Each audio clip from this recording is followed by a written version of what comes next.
안녕하십니까. 하루의 경제 주식 마무리 경주마 이재용입니다. 오늘 하루도 잘 견디셨습니까? 시장이 계속 빠지고 있습니다. 4거래일 연속 우리 장 빠지고 있죠. 이러다가는 뭐 연말 산타 랠리는커녕 어디까지 떨어질까 그거 셈하고 있게 생겼습니다. 그래도 끝날 때까진 끝난 게 아니다. 이런 말을 되새기면서 오늘도 점검 한번 해보겠습니다. 세 분의 전문가와 함께 달려봅니다. 어서 오십시오. 안녕하십니까. 안녕하십니까. 네. 오늘 데일리 이슈 딱 한 가지만 꼽았습니다. 금리 이슈인데요. 우리가 금리 얘기하면 맨날 미국만 바라보고 있었는데 이번에는 아시아 금리 한번 점검해 보겠습니다. 역시 중국하고 일본이죠. 중국은 넉 달 연속 금리를 동결했습니다. 네, 그렇습니다. 중국의 기준금리 2019년 전까지는 RP 금리를 썼다가 요즘은 LPR이라고 해서 대출 우대 금리라는 기준을 씁니다. 시중 18개 은행에 평균 대출 금리를 쓰게 되는 건데요. 1년짜리 3.65%, 5년 4.3%. 이게 8월 이후에 4개월 연속 동결을 했습니다. 여기가 왜 초점을 맞추게 되냐면 우리가 지금 중국한테 바라는 것은 경기 부양이잖아요. 네. 그래서 경주마에서도 빨리 코로나 봉쇄 풀어야 된다. 근데 어찌 됐건 지금 풀고 있잖아요. 네. 여기에서 조금 더 힘을 덧붙이려면 금리 인하를 한 번 정도 해주는 게 어떨까라는 그런 기대감이 있었는데요. 일단은 이번에는 동결 쪽으로 갔습니다. 최근에 특히 한 3, 4개월 동안 외국인 자금 이탈이 굉장히 컸지 않습니까? 네. 아마 이런 것들을 의식해서 동결했다 이렇게 볼 수가 있겠는데 그렇다고 중국의 경기 부양 의지가 완전히 사라졌다, 주춤했다라고는 볼 수 없는 것이 네. 여갈피를 꽤 풀었거든요. 한 1,400억 위안, 이게 한 25조 원 이상, 27조 원 정도 되는 규모를 또 풀었습니다. 이렇게 되면 일단 중국은 뭔가를 하고 있다라고는 볼 수가 있습니다. 과연 그 결과가 주식시장이든 경제든 우리나라의 무역수지든 과실을 맺을지는 좀 시간을 두고 봐야 되겠지만은요. 일단 코로나 봉쇄 완화, 기준금리는 4개월 연속 동결했지만은 어쨌든 우회적으로는 유동성 공급을 하고 있는 중국은 어찌 됐건 현재 모습은 경기 부양 쪽에 일단 한 걸음, 두 걸음은 내딛었다 이렇게 평가하고 싶습니다. 금리는 내리지 않았지만 유동성 공급은 늘렸다. 이 점에 주목을 해야 될 텐데 글쎄요. 오늘도 보니까 중국은 본토 주식도 그렇고 홍콩 H 주식도 그렇고 다 빠졌던데 어떻게 보십니까? 일단 그 중국 증시가 최근에 다시 빠지는 거는요. 네. 그 이제 제로 코로나를 좀 완화하면서 방역을 완화하지만 방역 완화하면은 바로 이어지는 게 뭐죠? 일시적으로 일시적이 아니죠. 한두 몇 달간 다시 확진자가 폭증을 합니다. 네. 그동안 중국은요. 이게 못 나오게 했어요. 정부에서. 근데 지금은 어떻게 하죠? 나와라 하는데 네. 이 사람들이 안 나옵니다. 나오면 걸릴까 봐. 그래서 일시적으로 지금 얼만큼 통계도 잘 잡히지 않고요. 이게 만약에 중국은 인구가 많기 때문에 네. 미국의 케이스를 대비를 하면 그 방역을 완화했을 때 일간 한 300만 명 이상, 한국의 케이스를 대비하면 일간 1,000만 명까지도 확진자가 나올 수 있다고 해요. 네.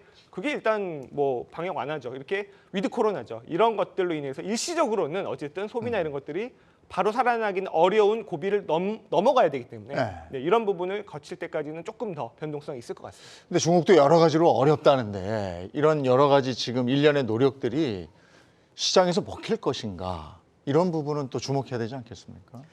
통상적으로 우리가 이제 코로나를 겪었던 국가들을 보면 사실 지금 중국도 의료 체계가 붕괴되었다라고 얘기를 많이 하는데 의료 체계가 붕괴되지 않았던 나라는 없었던 것 같습니다. 미국도 그랬었고 유럽도 그랬었고 일본도 그랬었고 그나마 이제 한국이 그나마 좀 의료 체계가 되게 좋았었던 것만 있었지만 모든 국가들이 그렇게 의료 체계가 한 번씩 붕괴되었다라는 걸 생각을 하면 이 자체가 되게 불안한 것도 맞고 시장에 부정적인 건 맞지만 어차피 위드 코로나로 가기 위해서는 한 번은 겪어야 될 부분이 아닌가라는 생각점에서 볼 필요가 있을 거라고 생각을 하고요. 시장은 어쨌든 이런 점들을 반영을 했었을 때 일단 한 번은 조금 긴장을 많이 할 텐데 이게 저는 동전의 양면처럼 있는 것 같아요. 하나는 뭐냐면 당연히 중국이 저렇게 될 거니까 거기에 대한 불안감도 있겠지만 또 바꿔 생각해 보면 예상치 못하게 이것 때문에 미국 같은 경우 재고를 줄일 수 있는 그런 어떤 기폭제가 될 수도 있고 또 어쨌든 중국 경제가 저렇게 되면서 물가를 더 끌어내릴 수도 있는 거잖아요. 지금 연준이 되게 우리한테 복잡하게 얘기하는 것 중에 하나가 물가가 생각보다 많이 안 내려가고 고용시장도 되게 복잡하다 이런 얘기를 많이 하는데 거기에 대해서 뭔가 영향을 줄 수도 있지 않을까라는 점들을 생각을 해본다라면 동전의 양면이 아닌가. 어쨌든 좀 길게 보면 거쳐야 될 관문이다라고 생각을 하고 있고 잘 극복했으면 좋겠습니다. 그렇게 해서 위드 코로나로 가는 길이니까 얼마나 좀 잘 버티는지는 좀 저희들이 좀 지켜봐야 되겠지만 어쨌든 거쳐야 될 어떤 과정이다 이렇게 보고 있습니다. 예. 일본 점검해 보죠. 일본은 지금 오늘 변화가 있습니다. 엔화를 보니까 분명히 변화가 감지되어 있습니다.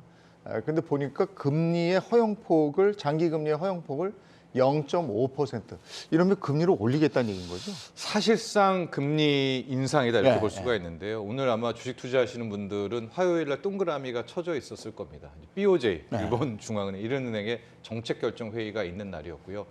핵심은 지금 세계 유일의 지금 돈 찍어서 돈 푸는 나라 엔화, 일본이지 않습니까? 구로다 총재가 이제 내년 3월에 끝나고 나는데 이제 아직까지도 그럼 이 엔화 약세 정책 이걸 밀어붙여라는 거기에 대한 굉장히 포커스가 맞춰져 있었는데요. 일단 단기 금리는 마이너스 0.1% 유지인데 장기 금리 같은 경우에 뭐 일본 같은 경우에는 일종의 이제 YCC 일드 커브 컨트롤을 하죠. 그래서 변동폭을 플러스 마이너스 0.25를 놓고 계속 끌고 가는데 이 폭을 0.5% 포인트 정도로 허용하겠다라고 이야기를 한 겁니다. 이것은 실질적으로 금리를 위쪽을 열어놨다라고 볼 수가 있겠고요. 이 발표, 이 장기 금리 쪽에 플러스 마이너스 0.5% 포인트 인상폭을 발표하면 즉시 엔화가 강세로 튀어올라서 제가 직전에 지금 봤더니 달러당 132엔까지 왔습니다. 오늘 하루만 지금 그러니까 플러스 3%겠죠. 더 엔화 강세가 나왔다라고 볼 수가 있겠고 이렇게 되니까 지금 달러 인덱스도 엔화의 힘으로 103까지 또 밀어내리고 있는 부분이거든요. 그러니까 달러 약세를 만들어낸 부분이었기 때문에 이 역시도 지금 주식시장은 안 가고 있지만 우리가 주식시장이 가려면 이렇게 해야 된다, 저렇게 해야 된다라고 했던 하나의 그런 조건들이 있었잖아요. 중국은 코로나 봉쇄를 완화해야 된다. 일본은 이제 엔화 약세 좀 그만하고 엔화 강세로 돌고 달러를 좀 힘을 빼야 된다. 이런 부분들은 하나씩 좀 가고 있는 방향성은 있다. 다만 주가가 떨어지는 거지 하나씩의 한 걸음들은 지금 맞춰 나가고 있다. 이렇게 볼 수 있을 것 같습니다. 그러니까 분위기는 만들어지고 있다 이건데 지금 오늘 이러면서 환율 일본 엔화하고 니케이 지수는 바로 반응을 했잖아요. 네네. 저도 깜짝 놀랐는데 오늘 아침에 제가 확인한 것은 946원인가 948원인가 뭐 이랬어요. 네네. 근데 오후에 끝날 때 보니까 확 올라 있어서 깜짝 놀랐거든요. 170원대로 끝이에요. 어떻게 된 겁니까? 일단 이게 말씀드렸듯이 이 일본의 10년물 국채 금리가요. 플러스 마이너스 0.25라고 하지만 0.25에 붙어 있었어요. 그 이상을 못 갔던 거죠. 그 이상만 가면은 사서 찍어 눌렀으니까. 근데 플러스 마이너스 0.5로 하니까요. 벌써 한 0.45 수준으로 올랐습니다. 이렇게 돼버리면 자 일본의 저금리로 빌려서 거의 제로금리나 다른 걸로 빌려서 해외에 나가서 뭘 사면 엔저까지 돼버리니까 이중으로 좋았던 거 NK 트레이드죠. 이게 역환류가 들어오는 겁니다. 왜냐하면 엔화도 올라 금리도 올라 이러면은 야 그냥 팔고 해외에서 투자했던 거 팔고 다시 엔화로 바꿔서 갚어 역 NK 트레이드거든요. 이런 게 발생을 하다 보니까 이게 당연히 엔화 강세가 되고요. 이게 또 엔화 강세를 만드는 거고 여러 해외 자산들이 일시적으로 지금 다 마이너스가 나온 겁니다. 오늘 원화가 강세임에도 불구하고 왜 우리나라 코스피가 빠지느냐. 일시적인 그런 혼돈이죠. 역 NK 트레이드 때문에. 그리고 일본 증시는요 또 특이한 게 우리나라 증시는 원화 강세여야 코스피가 오르죠. 일본은 반대예요. 희한하게. 엔화가 약세여야 니케이가 오르는 그런 구조였습니다. 그런데 엔화가 강세가 되다 보니까 약간 오늘 일본 증시가 2.4% 정도 빠졌죠. 그렇게 좀 진행이 됐습니다. 그러니까 우리가 이런 걸 보면 일본이 더 이상 엔화 방어 힘들다. 뭐 이렇게 봐도 되는 겁니까? 예, 그렇습니다.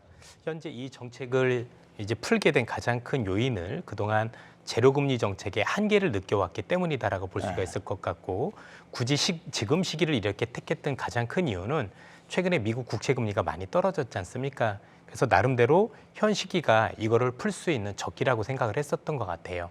이제 관건은 원래 시장에서 예상은 내년 4월에 현재 일본 중앙은행 총재인 구로다 하루이코가 물러날 때 뭔가 이런 정책을 바꿀 거라고 생각을 했는데 선제적으로 이렇게 했던 걸 보면 시장에서 뭔가 간을 보는 거 아니냐, 즉 테스트 베드로서 지금 이 정책을 이미 풀어봄으로써 시장에 영향을 보고 그 영향에 맞춰서 내년 4월을 대비하는 거 아니냐라는 얘기들이 많이 돌고 있습니다.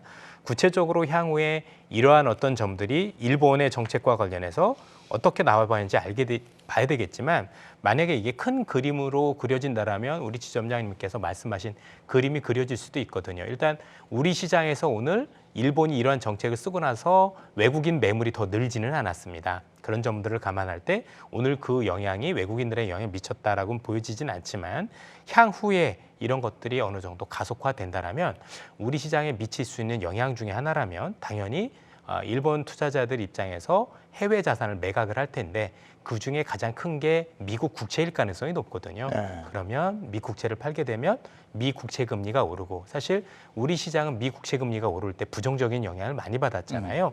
그렇게 될 수 있을 가능성을 우선 한번 좀 살펴봐야 되지 않을까. 그래서 오늘은 뭐 전체적으로 그럴 가능성만 있는 거지 이게 정말 실제화되고 내년을 위한 어떤 첫걸음인지에 대한 고민을 조금 더 전 해볼 필요가 있다라고 생각을 하고 있습니다. 네. 중국과 일본에 대한 얘기를 나눠봤는데 이제 당장 중요한 건 우리나라잖아요. 이선혁 부장님 오늘 오랜만에 나와주셨으니까 또 별명이 야전사령관이세요. 그 야전에서 우리 증시를 들여다보고 계셨는데 그동안 2022년 한 해 정말 지겹게 연준의 금리 인상, 물가에 휘둘려 있었습니다.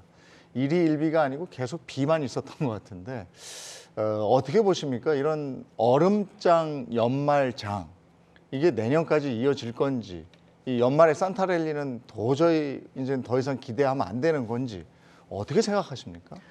향후 그 연준의 정책은 확정된 건 없고 연준도 우리가 알고 있는 지표에 따라서 많이 바꾸겠다라고 얘기를 했었습니다. 잘 아시다시피 올해 내내 시장에서 오면서 연준은 지속적으로 우리가 알고 있는 금리 목표도 바꿨고 여러 가지 정책도 변화를 줬는데요. 이 변화를 준 건 역시 지표에 따라서 많이 바꿨고 네. 이번에도 그와 다르지 않다라고 생각을 하고 있습니다. 아무래도 단기적으로 향후에 나오는 PCE 관련 지표들이 어떻게 나오느냐에 따라서 조금 더 시장에 좀 영향이 있을 거라고 생각을 하고 있는데 일단 연준의 의도는 시장에 조금 더 내렸으면 의도는 분명해 보입니다. 아무래도 최근에 금융시장의 여건이 개선되면서 이 금융시장 여건이 개선되는 게 미국인들은 우리하고 달라서 주식이 오르면 자산시장 가지고 있는 자산이 오르는 효과가 있고요. 이렇게 되면 소비가 줄지 않습니다. 네. 자, 이렇게 소비가 안 줄게 되면 그렇지 않아도 지금 고용시장에서 고용이 되게 타이트한데 이 타이트한 고용이 쉽게 풀리지 않게 만들면 물가가 내려오는 게 쉽지 않을 거다라는 걸 예상을 한 것 같고 일단 연준은 조금 더 시장을 내려라라는 주문을 하지 않았나라고 생각을 하고요.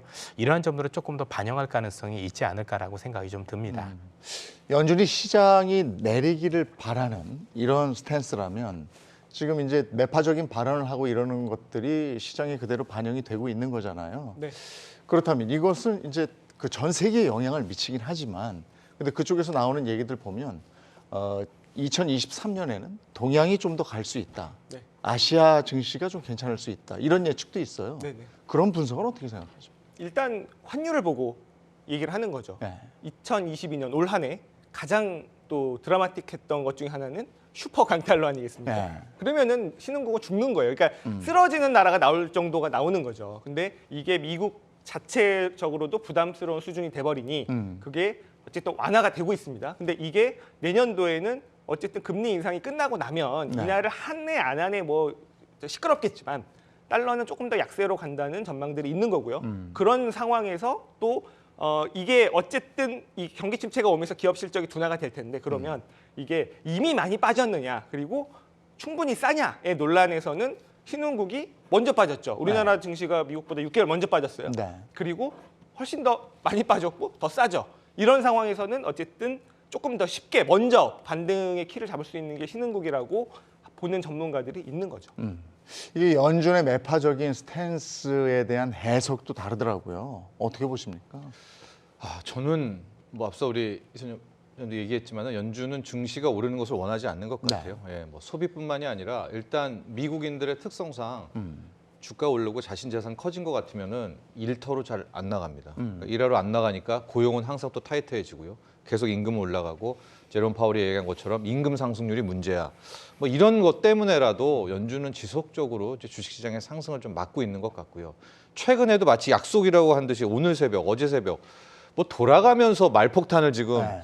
뭐 너가 한번 할래? 너가 한번 할래? 이런 식으로 지금 터트리고 있는데요.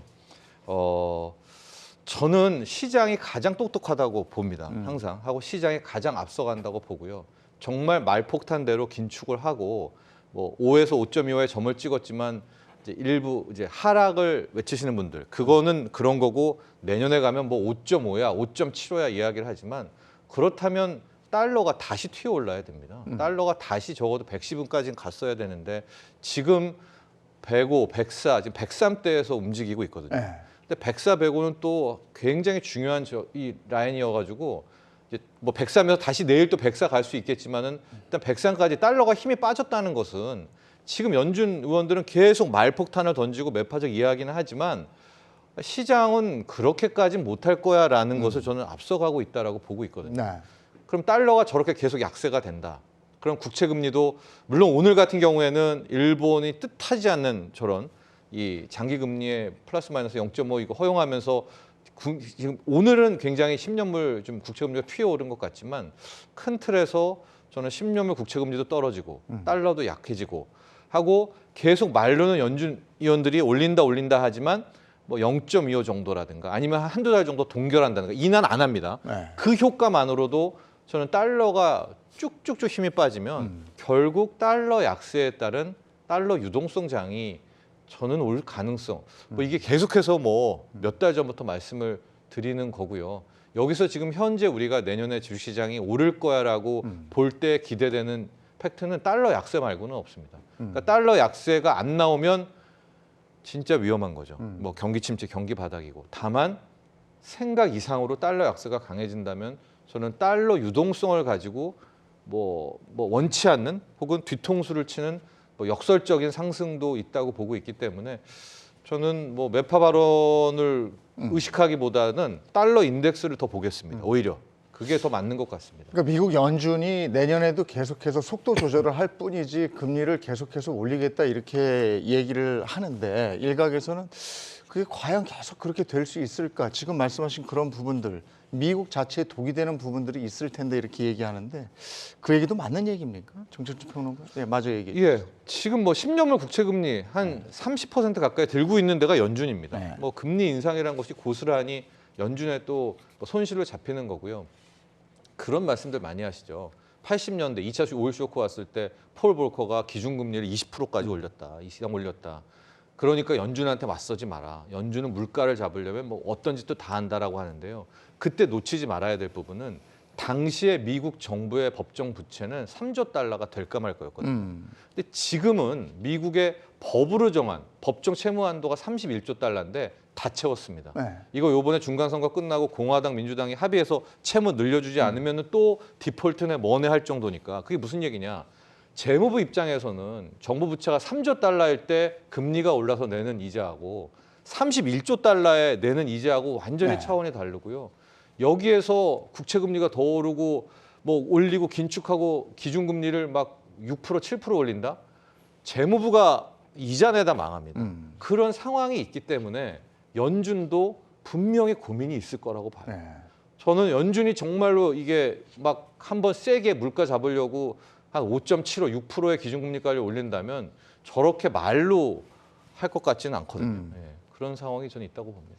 그러니까 연준이 이제 어떻게 보면 2022년에는 금리를 쭉 끌고 가다가 지금 한 사람 얘기하는 거 보면 경기 침체에 대한 얘기들을 더 많이 하는 것 같아요. 네. 그러니까 2023년에는 경기 침체를 가지고 쭉 세계를 좌지우지할 것 같은데 네. 이제 어느 정도 경기 침체에 들어가는 거는 기정사실화된 거 아닙니까? 그게 연착륙이든 경착륙이든 간에. 네, 경기 침체가 기정사실화되는 거는 네. 지금 보고 계신 시청자 여러분들 다 아실 거고 예. 길 가다가 성인 남녀 누굴 붙잡고 물어봐도 다 알 거예요. 그만큼 또 선반영돼 있다고 저는 보는 건데요. 경기 침체가 오지 않는다고 얘기하는 사람은 아마 파월 의장밖에 없는 것 같은데 여전히 경기 침체가 아니라고 얘기를 하면서 하지만 그 페드가 내놓은 데이터를 보면 내년도 GDP 성장률이 0.5%, GDP 성장률이요. 네. 그리고 실업률이 4.6%까지 올라가는 걸로 전망을 했죠. 그게 뭐 경기가 둔화 내지 침체로 가는 거를 이미 데이터로도 얘기하고 있는 건데요. 근데 이게 경기 침체가 온다는 거는 기업 실적이 둔화된다는 거고요. 그게 어쨌든 그 증시에 영향을 미치는 거죠. 어쨌든 주가라는 거는 그렇죠? 실적의 함수인데 그런데 그거에 대한 선반영이 얼만큼 되어 있느냐, 깊이와 폭, 경기 침체의 깊이와 폭이 얼만큼 되어 있느냐는 내년이 돼봐야 알겠죠. 네. 우리가 선반영 해놓은 것과 예측과 실제치의 차이가 내년도 증시의 상승률이라고 보시면 될 것 같습니다. 근데 우리가 이제 이미 경기 침체도 겪었고 위기도 겪었어요. 우리가 언뜻 생각나는 게 IMF 위기 있었고 서프라임 모기지가 있었습니다. 그때하고 지금은 양상이 좀 다른 것 같은데 역사 속에서 한번 진리를 찾아보죠. 역사 속에서 대공황까지 뭐 그건 너무 멀고요. 우리가 오일 쇼크 얘기 참 많이 하지 않습니까? 우리 드라마에서도 오일 쇼크 얘기 나오고 하던데 그때하고 비교해서 한번 가늠을 해볼 수 있겠습니까? 이때 말고도 이제 여러 가지 사례를 비교를 할 수가 있을 것 같습니다. 통상적으로 경기 침체가 올 때 단순히 침체만 온 경우가 있고 네. 경기가 둔화되는 사례를 좀 나눌 수가 있을 것 같습니다. 흔히 얘기해서 얕은 침체냐, 지금 우리 지점장님도 말씀을 주셨지만 깊은 침체냐 여부인데 네. 깊은 침체는 대부분 요건들이 있었습니다. 세 가지 요건이 있었어요. 첫 번째는 실업률이 급등을 해야 됩니다. 네. 가장 중요한 지표. 그래서 실업률이 예상보다 즉 해고가 많고 길거리에 나는 사람들이 굉장히 많을 때 깊은 침체가 왔고 두 번째 침체는 금융 위기로 발전했을 때입니다. 지금 말씀 주셨던 1929년 대공황은 금융 위기거든요. 이때 이제 부동산발 위기였었고 그다음에 우리가 알고 있었던 공급과잉일 때 그래서 공급과잉이 되면 이 공급과잉을 해소하는 구조조정이라는 과정을 거치게 됩니다. 그래서 세 가지 요건, 실업률이 급등할 때, 우리가 금융위기를 발전을 할 때, 그리고 또 지금 말씀드렸던 공급과잉에 따른 네. 구조조정이 있을 때 경기 경착륙으로 진행이 많이 됐는데 지금 시장하고 이렇게 비교를 해보면 세 가지 다 쉽지는 않은 것 같아요. 첫 번째, 실업률 급등과 관련해서는 실업률이 올라갈 수는 있을 것 같은데 지금 고용시장이 구조적으로 사람이 부족한 시장이 되다 보니까 향후에 경기가 침체가 온다고 하더라도 그 수준이 이전보다 못할 가능성이 높은 거죠. 네. 그러니까 실업률이 급등하는 것보다는 일정 수준에서 멈출 가능성이 높다는 점을 감안을 하면 여전히 돈 쓸 사람들이 있을 경우 경기가 침체도 와도 그 폭이 깊지 않을다라고 볼 수가 있을 것 같고요. 두 번째는 공급과잉과 관련된 구조조정 얘기인데 이번 시장이 좀 특이한 게 역사상 처음 있는 하드웨어가 아닌 즉 제조업이 아닌 소프트웨어 버블입니다. 네. 소프트웨어 버블이라는 얘기는 구조조정해야 될 공장이 없다라는 얘기가 되거든요. 그래서 우리가 흔히 얘기는 플랫폼 관련 기업들의 우리가는 버블이 되는데 이 기업들은 분명히 공급이 과잉이고 그렇지만 이 기업들이 유일하게 구조조정할 수 있는 건 사람을 해고하는 것밖에 없어요. 그럼 추가적인 사람을 해고하고 나면 그 뒤에 있을 공장을 매각을 하고 구조조정해야 될 필요성이 없어지는 거죠. 왜? 없으니까.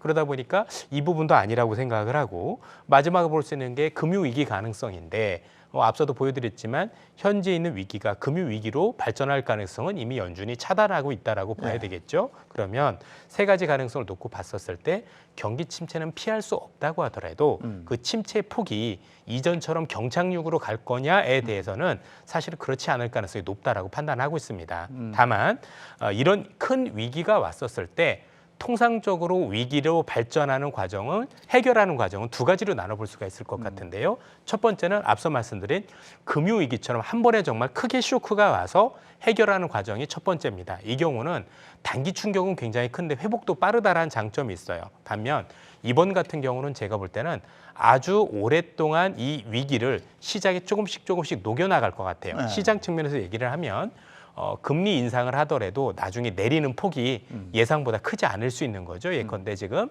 4%가 넘는 미국의 기준금리가 3% 이하로 떨어지지 않을 가능성. 이렇게 놓고 보면 향후에 우리는 초저금리가 아니라 생각보다 높은 금리를 상당 기간 맞닥뜨려야 되는 상황이 나올 수밖에 없을 거고 여기에 대한 부작용을 겪을 수 있는 시장이 되겠죠. 그래서 시장 측면에서 금리만 놓고 보고 현재 위기만 놓고 본다라면 많이 빠질 것 같지는 않지만 그렇다라고 쉽게 올라가지도 못하는 그래서 우리 입장에서는 굉장히 답답한 시장이 향후에 지속될 가능성을 염두에 둘 수 있는 그런 시장이라고 봐야 될 것 같습니다. 고금리까지는 아니더라도 제법 높은 금리가 향후에 지속된다면 주식시장으로 수급이 들어오기에는 조금 부담스럽다 이렇게 받아들일 수 있는 거잖아요. 그래서 지금 말씀을 들으면서 걱정은 제가 주식장에 오래 뭐 있어 보지는 않았습니다만 코로나19 직전 상황을 보면 굉장히 오랜 기간 동안 이를테면 한 7년 정도 세월을 계속 지지부진하게 이렇게 갔어요. 그러다가 코로나라는 충격파에 한번 팍 들어갔다가 그 다음부터 치솟았거든요. 그렇다면 요 지난했던 7년 정도의 구간이 지속될 수도 있다. 이렇게 볼 수도 있는 건가? 그 부분은 어떻게 생각하세요? 맞습니다. 그러니까 이제 흔히 얘기하는 박스권이라고 하죠. 박스권이 지속될 가능성이 높은데 그 지속됐던 박스권과 조금 다른 박스권인 것 같아요. 예를 들면 그때는 초저금리인 박스권이었었습니다. 그러나 이제는 금리가 상당 수준 올라 있는 박스권이라고 봐야 될 것 같거든요. 그러면 아무래도 금리가 상당 부분 일정 부분 올라 있는 박스권이라고 본다라면 이전처럼 종목 찾기가 쉽지 않을 가능성이 높고 또 특정 업종이나 특정 기업 중심으로 상승할 가능성이 높다는 점에서 지수 전망을 놓고 보게 된다면 굉장히 곤란해질 수 있는 그런데 종목을 잘 찾으면 될 수도 있겠지만 그 난이도가 이전보다 훨씬 더 많이 올라간다라고 봐야 될 것 같아요. 지금 말씀 주셨지만 그 정도 금리면 제일 우리가 힘든 거는 역시 시장에는 유동성들이 주식시장을 선호하지 않을 가능성이 높거든요. 굳이 예금에 넣어놔도 되는데 어렵게 주식시장에 들어올 정도가 된다면 더 많은 위험을 안아야 될 텐데 그렇게 되려면 아무래도 시장의 유동성이 적은 시장이라면 많은 기업들이 올라가기보다는 오히려 이 종목이 올라갈 때 다른 기업은 빠지는 그래서 종목을 잘못 들고 있으면 시장이 움직이지 않는데도 불구하고 생각보다 낭패를 볼 수도 있는 그런 상황이 올 수도 있을 것 같습니다. 이게 지금 말씀을 제 나름대로 해석해서 들어보면 이를테면 제가 삼성전자 물려서 참 힘든데 끝까지 버티면 본전이라도 찾을까 하고 기다리면 될까 이러는데 그 기간이 더 길어질 수 있다. 예, 이렇게 들리기도 생각보다 하거든요. 조금 더 길어질 수도 길어질 있다고 수 봐야 되겠죠. 그런데 금리가 높은 상황에서 이렇게 쭉 지루한 장으로 가면 오히려 찾아가지고 그 막 5년이라도 한 3%, 5% 금리에 놔놓으면 지금 마이너스 10%, 마이너스 20% 정도는 5년 후에 찾을 수 있지 않을까 이런 생각도 들어서 판단이 쉽지 않은데 지금 저 얘기를 정철진 평론가는 어떻게 생각하세요?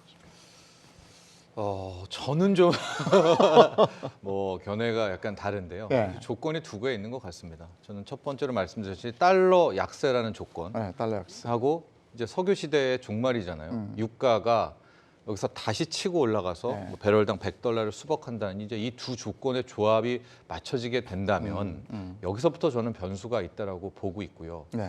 만에 하나 우리 돈들이 지금 M2가 줄었다라는 증거는 어디에도 없습니다. 그러니까 유동성을 땡길래 하고 뭐 올 한 해 그렇게 했어도 시중의 유동성이 지금 줄어들고 있지는 않거든요. 네.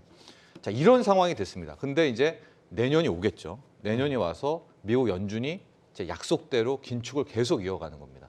0.25, 0.5, 0.25. 그러면 당연히 시중 금리는 더 빨리 올라갈 겁니다. 네. 그래서 올해 뭐 한 연 5% 또 6% 정기예금이 있었는데 우리나라 기준으로 네. 했습니다. 우리도 이제 한국은행 뒤따라 가야 된다는 네. 전제하에 연 7%, 연 8%의 진짜 금리 상품이 나온다면 이건 저는 경기 침체고 돈들은 싹 다 빨려서 이제 네. 그 저축 상품으로 갈 것 같은데 제가 생각하는 그림은 연준이 말은 지금 이렇게 세게 하지만 한 4.5에서 좀 버티다가 한번 베이비 스텝 밟고 4.75에서 또 가요. 네. 또 그러다가 한 번 또 가서 뭐 5%에서 또 간.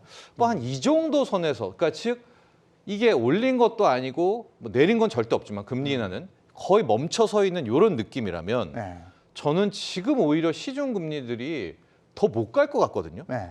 올해는 연 5%, 6% 있지만 역사적으로 그거는 더 세게 올릴 줄 알고 간 금리였고 네. 뭐 한국은행도 3.25, 3.5에 계속 머물고 있다. 내년 상반기에.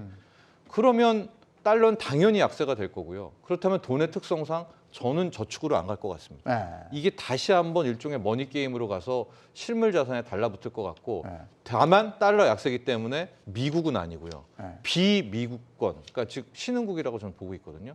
여기 주식에 다시 한번 달라붙을 가능성이 있기 때문에 저는 그럼 이제 당연히 이제 유가라는 것도 이제 하나의 이제 그거에 반응하는 거니까 달러 약세와 유가 상승이라는 두 가지 조건이 있다면 저는 다시 한번 내년 상반기에 경기 침체, 경기 부진이라는 역사 속에서도 주식은 갈 가능성이 있다 이렇게 봅니다. 저는 이제 한 가지 또 무서운 게요.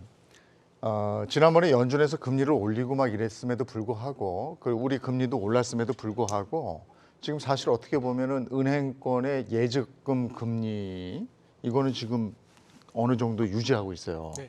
대출 금리도 그렇게 치솟지 않고 어느 정도 유지하고 있어요. 이게 은행이 자발적으로 하는 것인가? 네. 아니면 어떤 영향이 있는 것인가? 그렇다면 영향이 풀리면 은행은 팍 올리지 않을까? 그렇다면 돈이 더 마르지 않을까에 대한 우려. 이제 투자자로서 그걸 이제 직접 그 현장에 계시니까 어떻게 파악하십니까? 일단은 여러분들이 그 이제 예금을 넣고 아니면 채권을 사셔서 받는 그런 금리는요. 여러분들이 수취하시는 금리는 이미 금리를 어디까지 올릴 것이라는 거를 다 선반영해서 땡겨놓은 거죠. 그래서 이게 기준금리를 올렸는데 왜 예금금리 안 오르지? 이미 그건 몇 달 전에 다 맞춰놓은 겁니다. 그래서 이미 그 지금 한국은행 오늘 일단 이창용 총재가 지난번에 제시했던 3.5%는 11월의 얘기고 달라질 수 있다라고는 했습니다. 그 부분을 좀 시중금리 움직임을 봐야 되긴 합니다만 연준이 어느 정도까지 올릴 것이고 그리고 우리 한국은행이 어느 정도까지 올릴 것이면 시중금리는 이미 다음 달, 다다음 달, 몇 달 후에 금리 인상까지 다 땡겨서 반응을 하는 거예요. 그래서 이제 왜 예금금리 안 오릅니까라고 말씀하실 수 있겠지만 그렇게 되는 거고요. 그러면 대출금리도 거기에 반응해서 올라가는 건데 말씀하신 대로 대출금리가 그런 시중금리에 대비해서 좀 빠르게 올랐던 부분이 있고 그거에 대한 약간 모종의 압박이 있죠. 근데 그 압박이 상단을 만든 것인지 아니면 나중에는 압박이 없더라도 이미 시중금리가 고점을 찍고 국채금리를 보시면 돼요. 여러분들 5년물, 10년물 국채금리를 보시면 자연스럽게 내려오는 게 조금 내년에는 보실 수 있는 그런 상황이다라고 예상하고 있습니다. 네, 요즘 요 며칠 이제 장의 이 흐름을 보면 참 기운 빠져서 지금 이런저런 얘기 한번 제가 궁금한 거 여쭤보기도 하고 이랬는데 이럴 때 그 주식 시장에 나오는 말이 있어요. 상승장에선 돈을 벌지만 하락장에선 부자가 만들어진다. 이게 무슨 얘기입니까, 이거? 이게 뜬구름 잡는 얘기입니까? 실제로 이렇게 됩니까? 사실 이게 되게 어려운 얘기죠. 결국에 하락장에서 우리가 알고는 부자가 만들어진다는 얘기는 뭐 이런 거하고 똑같죠. 전쟁 때 영웅이 나잖아요. 예. 그러니까 아무리 훌륭한 장수가 있어도 네. 전쟁을 해서 이겨야 되는 것처럼 큰 하락장이 오게 된다라면 정말 가슴 아픈 일이긴 하지만 어쨌든 크게 돈 벌 수 있는 또 다른 기회가 올 수도 있는다라는 거니까 여기에 대한 반어법으로 저는 해석을 하는 게 맞다라고 생각을 하고요. 우리 아까 정철칠님이 말씀을 주셨지만 저도 일단은 앞서도 말씀드린 일단 미국 시장이나 우리 시장에 대해서는 뭐 경기 침체가 일부 있다고 하더라도 그게 정말 경착륙으로 갈 거냐에 대해서는 아직까지는 너무 그렇게까지 보는 건 아니지 않느냐라고 생각을 하고 있고 뭐 뒤에 말씀드리려고 했는데 조금 제가 부정적으로 얘기하는 것 같아서 그랬는데 저는 내년에 중국을 보고 있거든요. 네. 우리 지금 말씀 주신 것 중에서 그동안 우리가 원래 한국 경제가 중국에 올인이 많이 돼 있던 경제인데 네. 중국이 코로나 때문에 사실 3년 동안 갇혀 있다 보니 사실 지금 모든 방송을 보면 오로지 미국이 마치 한국인 것처럼 말씀을 많이 주고 계시잖아요. 근데 이제 중국이라는 나라가 내년에 어느 시점에서 뭐 있겠지만 위드 코로나로 갈 수밖에 없다라고 보여지고 그 위드 코로나가 우리도 경험을 했던 것처럼 중국은 그 어느 나라보다도 오랫동안 갇혀 지냈기 때문에 거기다 보복 소비가 예상보다 클 수 있을 가능성도 배제할 수는 없는 것 같아요. 그래서 그런 보복 소비가 뭔가 현실화되는 시점이 미국의 경기 침체와 어느 정도 맞물린다라면 상당 부분 완충할 수 있을 가능성이 저는 높지 않을까. 그래서 내년에 지수가 얼마다도 중요하지만 그것보다는 시장의 색깔을 어떻게 잘 읽느냐가 더 핵심인 것 같아요.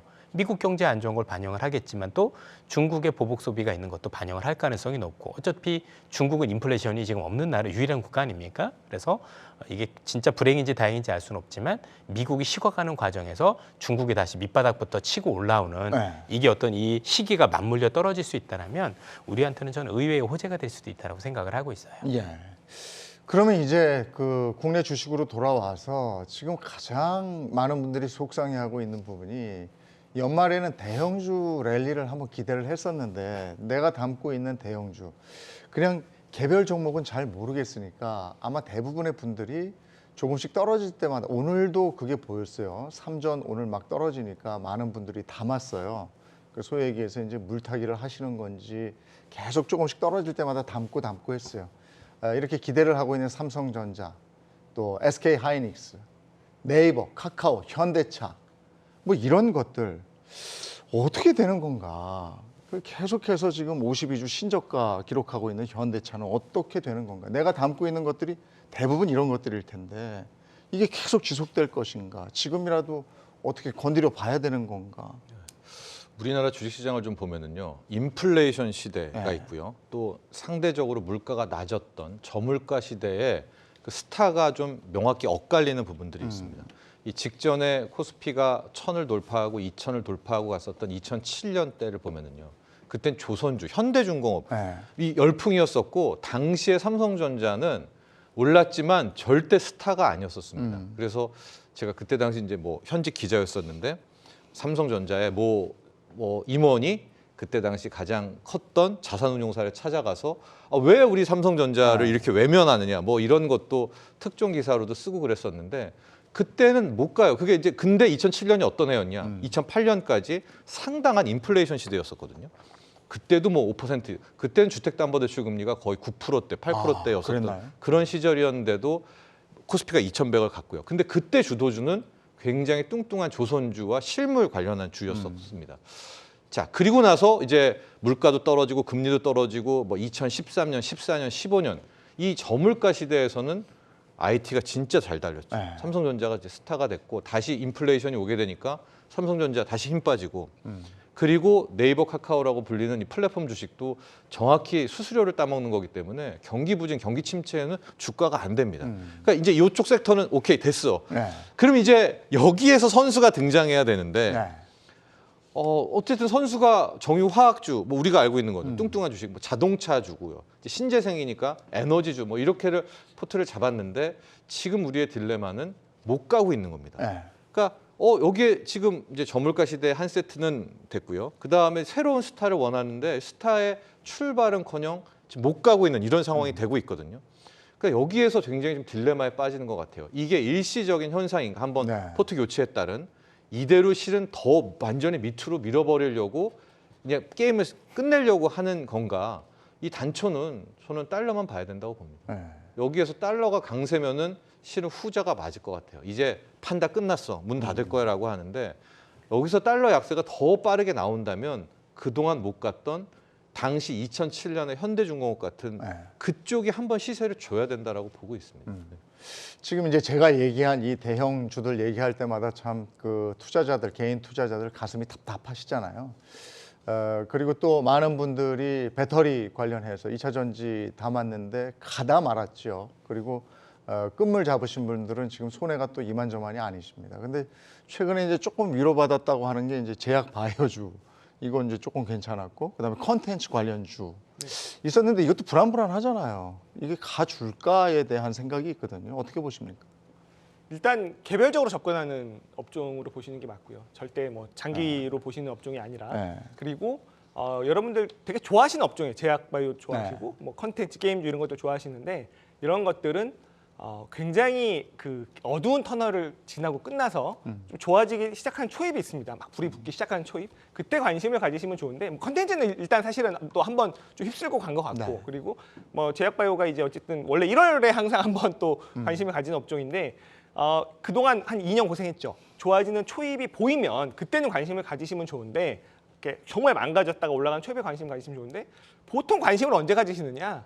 한 8분 능선에서 되게 많은 관심들을 맞아요. 가지십니다. 네. 그래서 그럴 바에는 관심을 아예 접으시고 그 업종 좋아하시는 분들은 제발 좀 초기에 네. 그게 아마 내년 초라고 좀 외치는 그 업종 애널리스트들이 있으니까요. 관심을 좀 가져는 보시되 제발 과열기관에는 들어가지 마시라.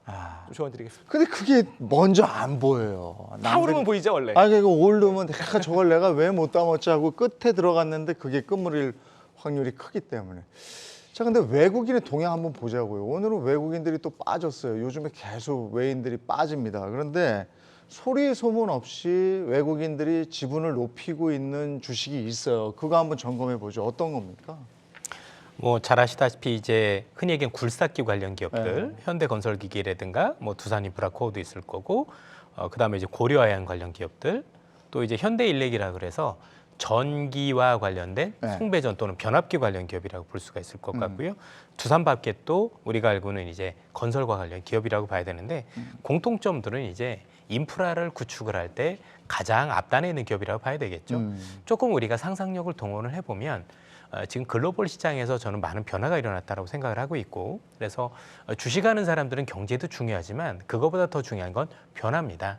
그럼 지금 시장에서 어떤 변화를 주고 있냐고 보면 앞서도 말씀드렸듯 일단 중국 시장의 기재기를 켜고 있는 게 첫 번째 변화라고 볼 수 있는데, 두 번째가 더 재밌는 게 미국과 우리가 알고 있는 유럽을 중심으로 해서 지금 산업에 대한 변화를 꾀하고 있습니다. 즉 현재 시장이 어렵다라는, 또 향후에 경기 침체가 갈 수 있다라는 우려 안에는 사실 기존의 시장을 이끌었던 성장 동력이 훼손됐다는 얘기하고도 같겠죠. 그리고 기존에 있던 성장 동력이 공급 과잉인 상태라고 앞서도 말씀을 드렸습니다. 그러면 새롭게 뭔가 시장을 이끌려는 엔진이 되려면 기존에와는 좀 다른 것들이 있어야 되겠죠. 여기에 대해서 미국은 새롭게 제조업 르네상스를 이루겠다라는 포문을 공식적으로 발표한 상황입니다. 문제는 미국이나 유럽이나 새롭게 제조업 기반을 마련하려면, 즉 많은 국가들이 또 많은 기업들이 지금 미국에 공장을 짓겠다라고 얘기를 하고 있는데, 중요한 건 가보시면 거기 아무것도 없거든요. 그럼 거기에 일단은 땅부터 파야 될 거고 거기에 공장을 세울 수 있는 새로운 어떤 설비 투자를 해줘야 되는 거잖아요. 통상 우리가 알고는 이런 설비 투자와 관련된 사이클을 주글라 파동이라고 많이 그럽니다. 이 주글라 파동은 파동의 길이가 보통 8년에서 10년 정도 되거든요. 그러면 이 관련 기업들은 통상적으로 한 3년 정도 움직이는 특성들이 있어요. 그러면 지금 미국이나 글로벌 시장에서 보면 이 구경제와 관련된, 즉 제조업과 관련된 인프라가 거의 역사상 최저치로 떨어져 있습니다. 그러면 이걸 상당 부분 채우는 기간까지는 이 관련 기업들이 좋아질 수 있다라고 외국인들은 생각을 하고 있는 것 같아요. 그래서 여기에 대한 베팅을 하고 있는 거 아닌가라는 생각을 하고 있고, 그래서 이미 시장의 색깔은 바뀌고 있는 거 아닌가라고 지금 판단을 하고 있는 거고, 그래서 저희들도 되게 조심스러운 게 향후에 지수가 좋다 안 좋다가 중요한 게 아니라 과연 지수가 안 좋은 상황에서도 오르고 있는 기업이 있을 거고 또 내리는 기업이 있었을 텐데, 그럼 이런 색깔의 변화가 되고 있었을 때 오히려 지수가 움직이지 않은데 내가 가진 기업은 오히려 더 빠질 수도 있는 거고, 실제 2011년부터 2015년까지 지수가 박스권일 때 우리가 알고 있는 현대중공업이나 포스코 같은 경우는 많게는 마이너스 80%도 빠졌습니다. 또 반면에 그 당시에 중국 소비라고 불렸던 뭐 우리가 화장품에 이런 애들은 또 10배에서 20배까지 오른 적도 있거든요. 근데 그걸 합쳐보니까 지수가 안 움직인 것처럼 보였던 건데, 제가 볼 때는 혹시 그럴 개연성이 이번 시장에서도 있지 않을까라고 조심스럽게 지금 생각을 하고 있는 편이고요. 그렇게 된다라면 많은 투자자분들께서도 대형주니까 무조건 좋다라는 시각을 갖기보다는 시장이 원하는 변화가 무엇인가, 그리고 그 변화는 각국의 정책에서 비롯됩니다. 그래서 그 정책에 포커싱된 기업들을 다시 한번 선별해서 시장 색깔 변화에 대응할 필요가 있지 않을까라고 생각을 하고 있습니다. 미국 산업군의 변화, 그다음에 지금 뭐 우리 다 알고 있는 중동의 건설, 그다음에 이제 러시아 우크라이나 전쟁도 내년에 끝나지 않겠습니까? 사실 만약에 그렇게 된다면 거기에 대한 재건도 다 국영제, 제조업 베이스예요. 그렇다면 정철진 평론가도 보시기에 내년에 국가 인프라 산업이잖아요. 이런 것들이 부가 좀 있겠습니까? 네, 뭐 저는 이제 실물 관련주가 베스트라고 보고 있고요. 그렇다면은 뭐 앞서 말한 현대건설기계라든가 뭐 두산밥켓이라든가 또 뭐 약간 테만 다르지만 고려아연이라든가 결국 다 실물 베이스지 않습니까? 그리고 결과적으로 뭐 앞서 우크라이나 재건도 나오고 네옴시티 이야기도 나왔지만 그쪽 테마는 분명히 있다라고 보고요. 또 하나가 지금이 고물가 시대예요. 고물가 시대고 인플레이션은 계속 유지되는 상황입니다. 그러니까 현금, 그러니까 종이돈의 가치는 지금은 달러 강세 때문에 올 한 해는 귀해졌지만 이것만 풀리게 된다면은 굳이 내가 종이돈 가질래, 굴삭기 가질려면 굴삭기로 갖는 거죠. 아주 쉽게 얘기하면. 그래서 저는 뭐 이런 실물 관련주들, 에너지주들, 뭐 이런 것들, 우리가 구경제라고 폄하했던 것들이 이번 텀에는 오히려 더 시세를 줄 수 있지 않을까 이렇게 보고 있습니다. 자, 이제 구체적으로 한번 점검해 볼게요. 이거 지점장님이 한번 점검 좀 해주세요. 우리가 산타랠리 기대하고 개인들이 한 1조 정도 막 샀어요. 근데 이 개인들이 산 이게 지금 애물단지가 돼버렸단 말이에요. 그거 점검 한번 해주십시오. 표를 만든 게 있는데. 네. 네. 그 종목들 7종목 보시면 뭐 4종목이 뭐 LG화학도 어쨌든 네. 그 2차전지 재료를 하니까 4종목이 어쨌든 2차전지 관련 종목들을 매수를 하셨는데 뒤에 들어가신 분들이. 예, 약간 이제 시세의 끝자락. 물론 이게 끝났다는 건 아니에요. 네. 2차전지가 뭐 내년에도 여전히 실적이 올해 대비 좋아지는 몇 안 되는 업종입니다. 근데 어쨌든 시세가 좋았죠. 시세가 좋으면 항상 이제 개인 투자자분들은 시세가 좋으면 더 갈 것 같고 네. 빠지면 더 빠질 것 같은 그런 약간 트랩에 좀 걸리시는데 그거에 좀 대표적인 사례라 볼 수 있고요. 근데 뭐 일단 12월 장세가 그렇게 좋지 않았기 때문에 네. 뭐 한 9% 10% 정도 나온 종목은 많은데 좀 많이 빠진 종목들이 있죠. 크래프톤 같은 경우 11월 말에 좀 시세가 잘 나왔단 말이에요. 네. 그러니까 또 이제는 바닥 짚고 올라가나 보다 하다가 또 이렇게 좀 당한 것들이 있는데 그래도 안타까운 거는 아까 뭐 이세원 부장님도 말씀하셨듯이 이 어려운 시장에도 올라가는 종목이 있는데 어떻게 상위 7개 종목이 하나도 없다는 거는 안타까운 일이고 또 저희들도 반성을 해야 되는 이렇게 뭐 방송을 통해서 가이드 드리는 저희도 많이 반성해야 되는 그런 아주 단편이다라는 생각이 좀 듭니다. 지금 표를 보셨습니다만은 지금 개인들이 많이 담아서 낭패를 본 종목, 저 단연 2차전지 관련주입니다. 예. 저게 지금 12월부터 시총이 50조가 증발을 했는데 저게 많이들 담으셨단 말이에요. 2차전지 쪽은 향후 어떻게 보시는지요, 부장님은? 뭐 사실 뭐 저희들 판단하기 쉽지는 않을 것 같은데 2차 전지 쪽이 다 최근에도 그랬지만 2차 전지가 다 된다 안 된다 이런 개념은 아닌 것 같아요. 왜냐면 올해 내내 움직였던 2차 전지 기업들의 움직임을 보면 2차 전지라고 해서 다 움직였던 게 아니라 양극재 내에서도 또 음극재 내에서도 움직이는 종목들이 다 달랐었습니다. 네. 잘 아시다시피 IRA라는 인플레이션 감축법 하나에도 좀 영향이 많이 달랐었거든요. 예컨대 같은 그 소재 중에서도 우리가 알고 있는 뭐 대중국을 배제했었을 때 오르는 종목이 따로 있고 네. 또 반대로 IRA가 또 긍정적으로 변화해서 중국 소재를 써도 된다는 올라가는 종목들이 많이 달랐던 것 같아요. 그래서 2차 전지 쪽이 전부 다 좋으냐 나쁘냐 아니 이렇게 보실 게 아니라 네. 향후 2차 전 쪽과 관련해서도 조금 더 깨알같이 좀 이제 자세하게 들여다보면서 그 안에서도 제가 볼 땐 종목별로 많이 차별화될 것 같거든요. 네. 그래서 이 기업들 중에서 좀 선별해서 갈 종목과 안 종목 갈지 않을 종목들이 좀 나눠질 수 있다는 점에서 그런 점들과 관련된 어떤 모멘텀이나 이런 것들을 좀 더 확인하실 필요가 있지 않을까 싶습니다. 예. 제가 오늘 시작하면서 말씀드렸지만 끝날 때까지 끝난 게 아니다. 오늘 12월 20일입니다. 아직 2022년이 끝날 때까지는 제법 남아 있지요. 그래서 이번에 세 분께 2022년 장 마무리하기 전에 이런 건 좀 조심하세요 하는 게 있으면 뭐가 있는지, 이를테면 저도 아는 그 배당락 같은 거 이런 건 좀 조심을 해야 되는 거죠.